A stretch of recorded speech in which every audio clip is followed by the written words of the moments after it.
আসসালামু আলাইকুম দর্শক, অনেকেই বিস্কিট খেতে চান না, অতিরিক্ত তেল বা ঘিয়ের ব্যবহার করা হয়। এর জন্য কোনো রকম তেল বা ঘিয়ের ব্যবহার ছাড়া কিভাবে বিস্কিট তৈরি করতে হয় সেই রেসিপিটি আজকে শেয়ার করব। আর আজকের বিস্কিট আমি তৈরি করেছি কিন্তু সুজি দিয়ে।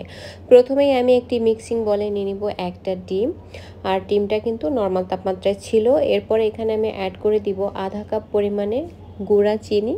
আমি আধা কাপ চিনি মেপে নিয়ে আর একটু লবণও ব্যবহার করেছি 1 চিমটি, তারপরে ব্লেন্ডারে গুঁড়ো করে নিয়েছি।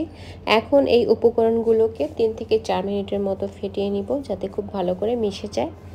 যখন মেশানো হয়ে গেল ওই পর্যায়ে অ্যাড করে দিব সুজি। আমি মেজারমেন্ট কাপের 1 কাপ সুজি একদম মেপে মেপে এখানে অ্যাড করেছি।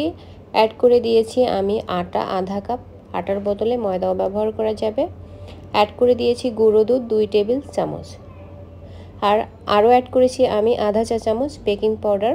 এখন এই সবগুলো উপকরণকে হাত দিয়ে বেশ ভালো করে মিশিয়ে নেওয়ার পরে এরকম একটি ডো তৈরি হয়েছে। এটাকে যদিও গুঁড়া গুঁড়া মনে হচ্ছে, এটাকে আমি এখন রেস্টে রেখে দিব 15 মিনিটের জন্য।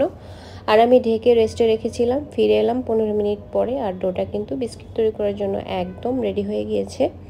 এখন আমি হাতে একটু তেল লাগিয়ে দিয়ে তারপরে বিস্কিটগুলোকে শেপ দিয়ে নিব। আর আজকের বিস্কিটগুলো আমি একদম সিম্পল শেপে তৈরি করব। আমি একটি নির্দিষ্ট পরিমাণে ডো হাতে নিয়ে তারপরে ঘুরিয়ে ঘুরিয়ে বল তৈরি করে আমি চেপে দিব। একটু গোল করে আজকের বিস্কিটগুলোকে তৈরি করে নিব। বিস্কিটগুলো গোল করার পরে আমি এটাকে শুকনো নারকেল কুড়ানোর মধ্যে গড়িয়ে নেব।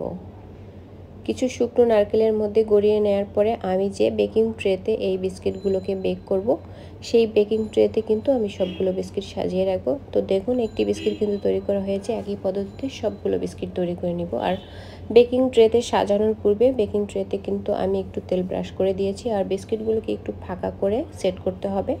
এখন আমি একটি ইলেকট্রিক ওভেনে 165 ডিগ্রি সেন্টিগ্রেড তাপমাত্রায় 25 মিনিট বা 22 মিনিটের মতো বেক করে নিব। এর মধ্যে বিস্কিটটা মোটামুটি রেডি হয়ে যাবে। তো আমার বিস্কিটটা কিন্তু হয়ে গিয়েছে। একদম গরম অবস্থায় আনমোল্ড করার চেষ্টা করার কোনো দরকার নেই। কিছুটা ঠান্ডা হয়ে যাওয়ার পরে বিস্কিটগুলোকে ট্রে থেকে তুলে নিতে হবে।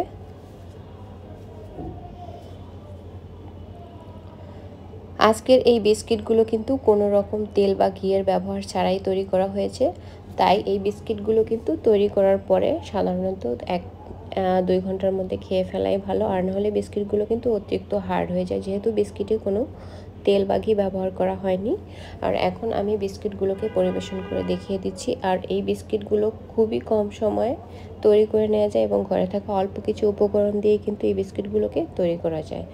আজকের এই বিস্কিট তৈরির রেসিপিটি যদি ভালো লাগে আমার পেজটি ফলো দিয়ে রাখবেন, চ্যানেলটি সাবস্ক্রাইব করবেন, লাইক কমেন্ট শেয়ার করে আমার পেজের সঙ্গেই থাকবেন। সবাই অনেক ভালো থাকবেন। আল্লাহ হাফেজ।